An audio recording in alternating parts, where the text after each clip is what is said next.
زکوٰۃ کی ادائیگی کے لیے تملیک ضروری ہے۔ چنانچہ زکوٰۃ کی ادائیگی کے لیے فقیر کو باقاعدہ مالک اور قابض بنانا مال کا یہ شرط ہے۔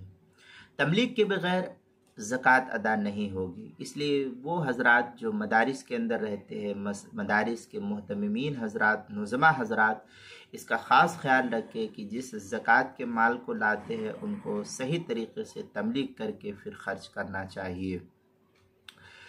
چنانچہ محیط برہانیہ میں ہے لا يجوز الزکوٰۃ الا اذا قبضها الفقیر او قبضها من يجوز القبض۔ اس طریقے کی عبارت محیط برہانیہ کی تیسری جلد صفحہ 214 اور در مختار ما شامی جو بیروت کا چھپا ہوا نسخہ ہے اس کے اندر ہے وَيَشْتَرِطُ أَن يَكُونَ الْمَصْرِفُ تَمْلِيكًا لَا إِبَاحَةً۔